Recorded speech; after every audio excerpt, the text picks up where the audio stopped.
Welcome to the Beacon Way podcast, where your hosts, Jennifer Christensen and Adrian Wilkerson, talk shop about what really works in today's digital marketing world. As the co-founders of Beacon Media and Marketing, Jennifer and Adrian have been a part of digital marketing since its early stages in the mid-2000s. Tune in as they shine light on what works and what doesn't in the ever-changing world of digital marketing for small businesses.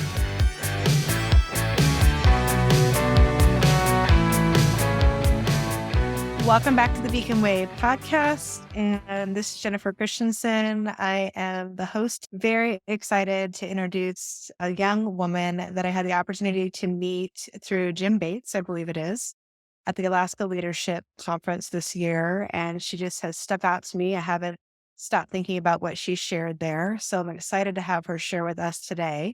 I'm introducing Lexi Trainor, and I'm going to have her introduce the name of her business. It has a beautiful story behind it. But welcome, Lexi. Waka wingachuchtan ada kasaro kasatunti waka Lexi Trainor ngo chivav mingo. Hi everybody, my English name is Lexi Trainor. My Chipik name is Kasuk. I'm originally from Chivak, Alaska, and my business name is Yaaruin Consulting. And for those of you who aren't familiar, a Yaaruin is a traditional Yupik woman's story knife. And it was one of the ways that we passed down our traditional knowledge and stories. So young women would draw in the mud and snow to share stories and entertain children with our traditional knowledge and kind of like our fables and lessons learned stories. So yeah, I'm really excited to be here. Thanks for having me. Absolutely. I was telling Lexi a little bit about why we choose who we interview on the Beacon Way. And it's really people and ideas and concepts that we want to celebrate, that we want to uplift, people that we see doing unique things in our community, people that are living out the values in who they are and what they're trying to accomplish, whether it's through their business or their cause, whatever it is. I was telling her that I really see Lexi as someone who weaves and she integrates herself into everything that she does. And I just want to start off with, as you told that story about what's behind your business. First question I have is, how are you able to authentically show up as yourself in your business model that you've put out into the world? Yeah, so it took me a while to develop my business model. I've been working on it for quite a while now. But I think what it came down to before I could start my business and focus on storytelling and branding strategy, I had to figure out who I am as a person and what my brand is as an individual. So over the years, I have just spent a lot of time just honing in on my self-awareness and what it means to be a good person, both in and out of the workplace, what it means to be the person that makes me and my personal brand. So just that idea of here are my values and my strengths, my weaknesses, and what I can bring to the table and how I can add value to others and how I can work with others to create value together. So I just feel like for me, creating that space to show up authentically in my career and just in things that I've done throughout my life has really been that time I've spent alone thinking about who I am, what do I want to do, where do I want to go, and just mapping out that path and realizing that I'm not going to get from A to Z right away, but I have to go through B, C, D, and the rest of the way to get there.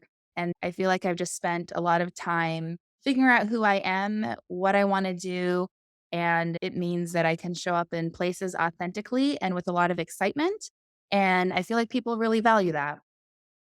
Absolutely. I think we're beginning to value it more overall as we're merging cultures more and maybe understanding each other. Because when I think about how I grew up in the 80s and 90s, everything was siloed, everything was separate, especially as a young woman going into a career.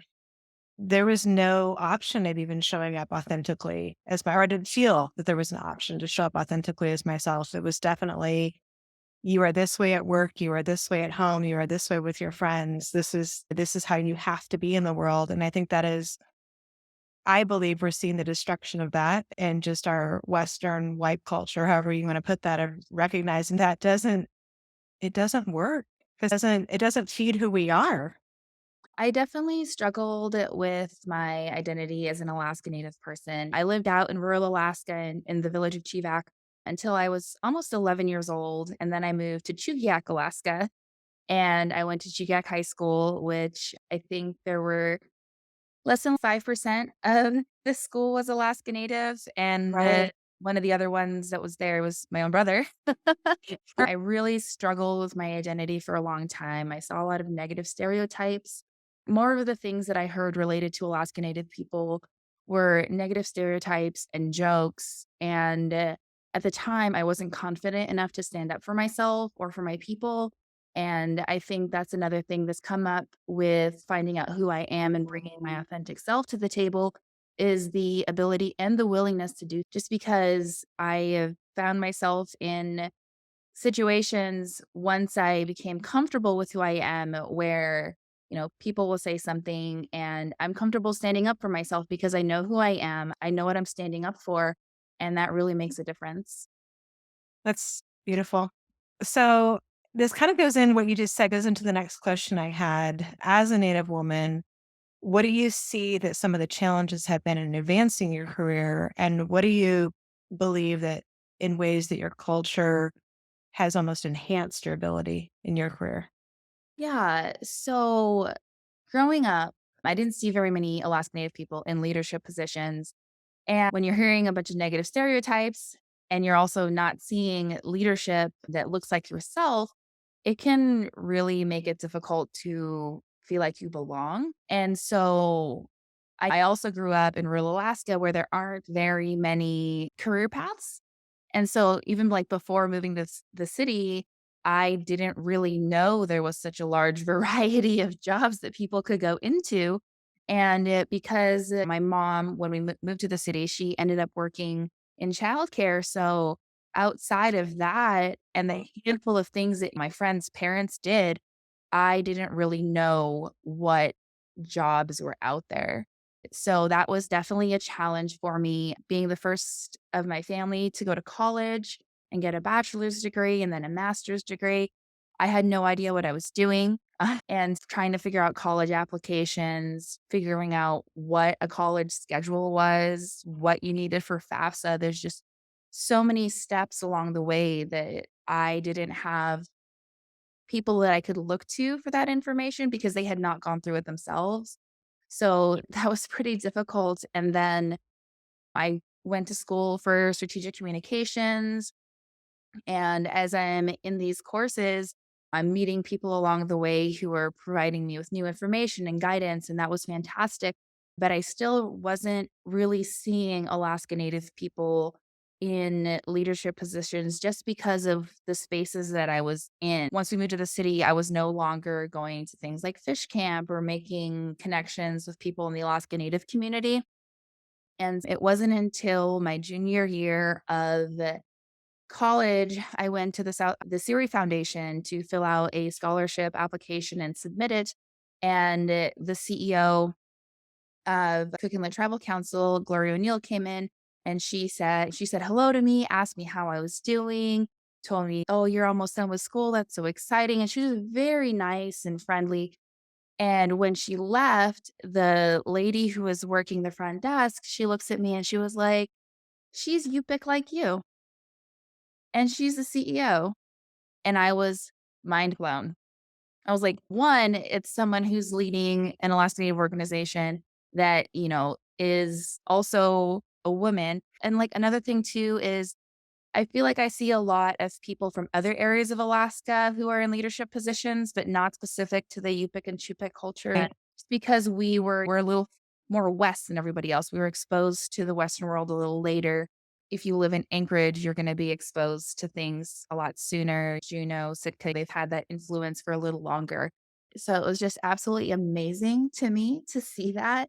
And after that, that really helped me cement my pride in being an Alaska Native person, an Alaska Native woman, and what it means to be one. So I feel like that has brought a lot of value to my career. And then, as I leaned into my identity and worked on just that path of self discovery, my business name in itself is also a way that my culture has enhanced my career. We Alaska Native people have been storytellers for centuries, and that's literally the way that we have passed down all of our traditional knowledge and everything like that. Yaaruin, or in Chupik, so I'm Yupik and Chupik. And so in Chupik is Kuchkutap. But yeah, so these two spaces and these histories that I come from have turned around. And when I'm talking to potential clients or I'm doing outreach and education to Alaska Native people, it's very different and than just a general Western outreach and education campaign, just because Alaska Native people, we thrive on connection and community. And I was doing a social media post for one of my clients the other day, and it was on a Tuesday. And I was like, somebody was like, oh, you could do like a traditional Tuesday. And I was like, great idea. I absolutely love it. But we would say a tradish Tuesday. So I did a tradish Tuesday and invited people to share their favorite cultural activities, their favorite cultural foods, anything related to traditional activities. And people were loving it. I got a call from the owner and he was like, I love it. I love it. I love Tradish Tuesday. And so that's something we're going to, do a little more going forward. And so it's just I feel like all of the ways that culture has been adding to my career and just I'm leaning into traditional knowledge and storytelling styles and that sense of community. And it has created a completely different style of outreach and education than I feel like I was educated in. And so it has been absolutely amazing. And everywhere I go, I feel like I am part of a community when I'm working with my clients, Mhm. especially my Alaska Native clients specifically, just because there is such a sense of community. And like, even when we introduce ourselves, it's, oh, this is where I'm from. And when I introduce myself in these spaces, you also list who your grandparents are on both sides of your family so people connect with you. And when you do that, all of a sudden, people are like, I know your grandma. I know your mom. I've been to Chivac. And it just continues to create more community and personal connection. So I feel like this essential aspect of my identity has created opportunities for me in ways that I had never thought were possible, and also just created this connection that has really just filled my heart in a way that I don't think anything else can. I'm working on these projects and I feel like my heart is just consistently full and overflowing just because I spend so much time getting to work with people and just creating opportunities for people to connect, whether they're Alaska Native or not. Like when I worked at Cook Inlet Tribal Council, I worked on events like the Native Youth Olympic Games. And it's just amazing to see how the Alaska Native value of interdependence and just that working together has just created such a wonderful environment. And I think that's one of the things that I like to take into the places that I'm working at. Absolutely love that. Absolutely love that. I think how everything that you've described, I see this tree with very deep roots and the way that you've been able to blossom from that, where I think so many times people try to build things without the roots and they may look pretty on the outside, but they topple. And you've got such a rich, strong foundation that you're building from so many different areas. It's just a beautiful picture. Brianna. So one of my favorite things is to celebrate people, is to really celebrate. Ever since I was a young child, I'd always been just attracted to differences or things that weren't like me. And I guess curiosity, wanting to know more, wanting to celebrate and just, I guess, fully having a deep understanding that does not ever take away from who we are. In Mm. fact, I think when we celebrate others uniquely, it actually enhances us as well. It's not putting us down. It's basically just looking at things that people do differently and enjoying the beauty in that. What do you think we can do better as a community to celebrate and embrace each other's differences? And caveat to that, I'm always looking at how do we also uplift women in that? because Yeah. I think it almost is counterculture to uplift women. Yeah. I can definitely see why you would feel that way. I've tried a few things for that idea, but hopefully they're all changing. And yeah. Yes, I am very hopeful that Uh, it's changing. Very hopeful. when I was putting together the values for my business, I feel like I was actually speaking to this question. So the two that I feel like fit best with this one are the empathy and understanding that everyone has persevered to be where they are today. So I have an absolutely crazy life story that I'm not going to get into the details of, but as a result of my parents joining a very strict religious church, when I left home at 19, I was actually homeless and lived in my car for 9 months. And so as a result, like a lot of people who have met me, they're just like, oh, like you have your life together. You've got so much amazing things going on. And how have you done this? But those people never saw that part of my story. They're just seeing where I am right now. And so I think that's one of the things that as a community we can do better is that realizing that everyone has persevered and is persevering right now. Everyone's going through something. Everyone has their own personal struggles, whether they're sharing them with you or not.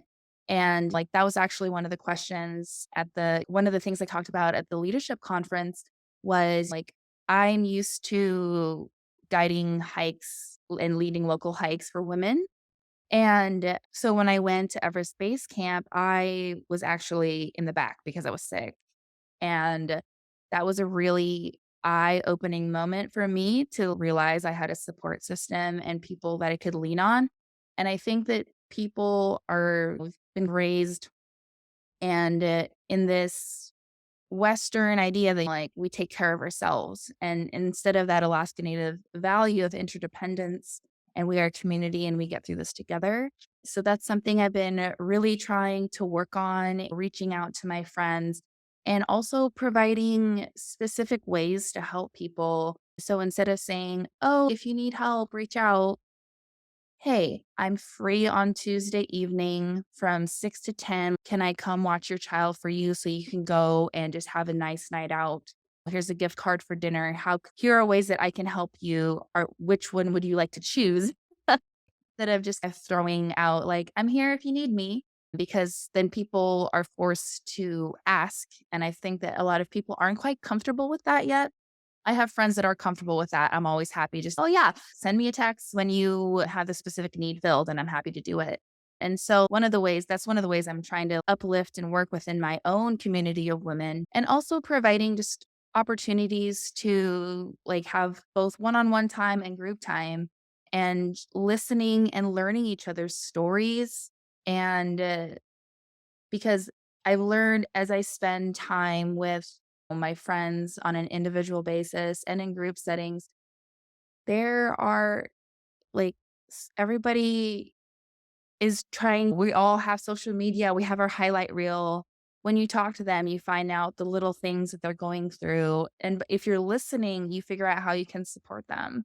So I have just learned that the best thing to do to celebrate and embrace differences and uplift each other is to take that time to listen to each other and ask questions. I was actually meeting with Ada, who is from Quintillion.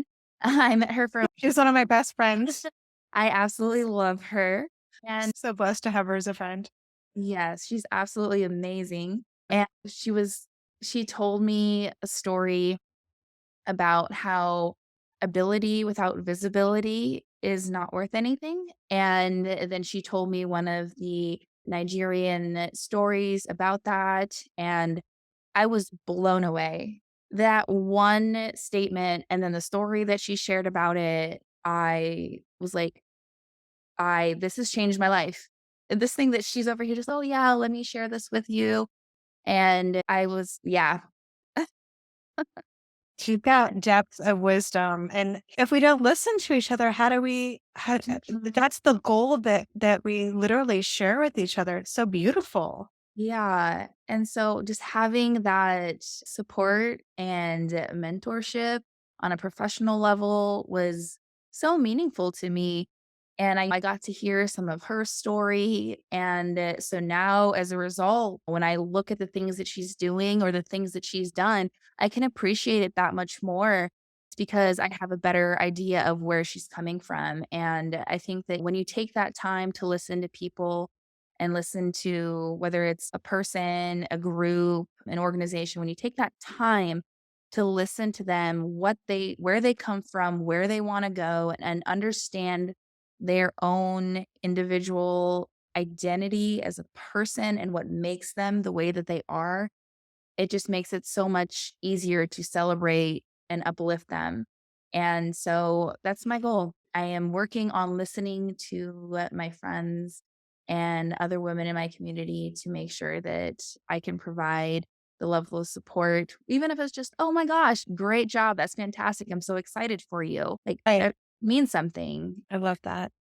One of the things I love about you sharing your story, I think almost all of us have stories like that, whether it's the 9 months that you experienced there or assault or something terrible we've gone through. Like most of us have something, right? But what I love about you sharing that openly is that I think what it does is it helps us humanize and empathize with each other and recognize that if we see somebody today that is in that situation, that is in a really bad situation, that has no bearing on the value of that person. It has no bearing on even where they're going to go in their life. It's Exactly. just where they are at that particular moment.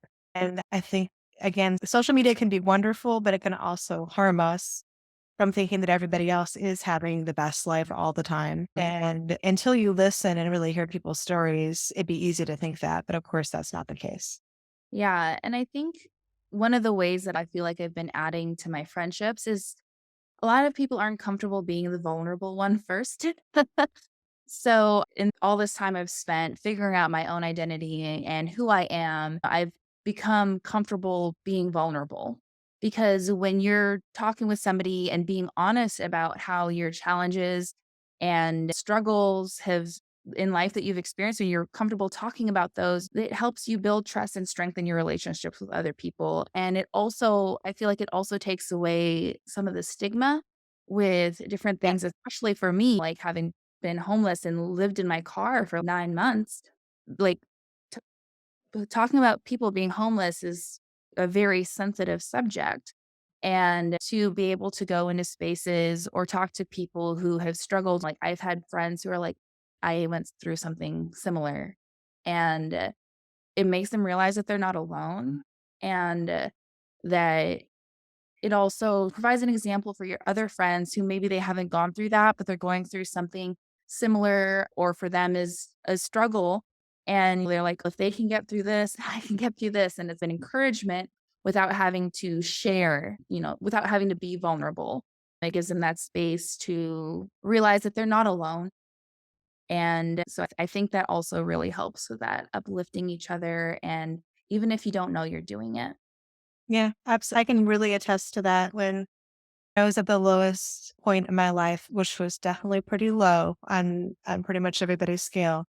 One of the ways that through many wonderful people that were there for me, but one of the ways that I chose to handle that was just to be very vulnerable and transparent. And I believe not only did it help me work through it much faster and come out to the other side, but I had people that I barely knew that would come up to me and tell me this horrible divorce they had gone through or this very traumatic situation that they were in the midst of. And it was like they saw me as somebody I can go talk to her about that because she's talking about this other thing that Yeah. she's gone through or she's going through. And at first, I'm like, I don't know where this is coming from, but it made me realize that I was making space Hmm. and not judging and just listening. And it was very fulfilling to know that I could do for them what other people were doing for me.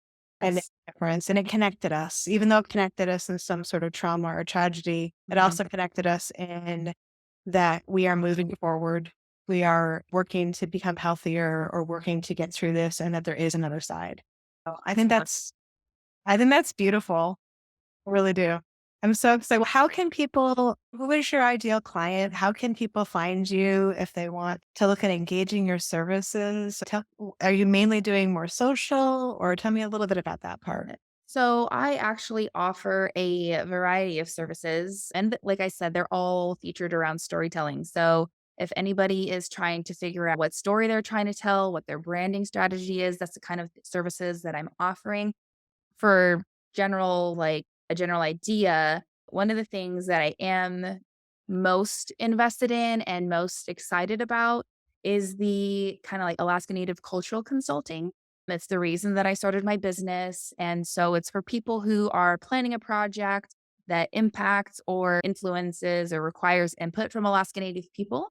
Let's say you're doing an outreach and education campaign and it's to rural Alaska. That's something that I'm very passionate about and also takes a different level of knowledge because they don't always have great internet. Like you're trying to advertise something in September. Guess what? They have fall storms every year and their power's knocked out. So even if you do a great TV campaign, no one's going to see it. So general strategic communications, but I do the aspect of being able to focus on Alaska Native outreach and education. And then what story is your business or your brand's telling? So, like that branding strategy. And then I do photography and social media management as well. Awesome. I'm excited to send some people your way. I'll make sure we put up the website and the link and everything in the podcast. So for those of you that want to reach out to Lexi, I can see that you would probably be able to offer some amazing services. So it's great. Thank you so much for your time. Thank you for being on the podcast today. I love getting to know you a little bit better and hearing your story. Thanks for having me. It was seriously such an honor. Thanks for listening to this episode of The Beacon Way. We hope you enjoyed it and had some good takeaways. Please subscribe so you don't miss a single episode. And if you've enjoyed the show, please give us some stars on your podcast channel of choice. For more information, tips, and notes from the show, check us out at beaconmm.com. For more information on how Beacon can help market your business, email us at welcome@beaconmm.com.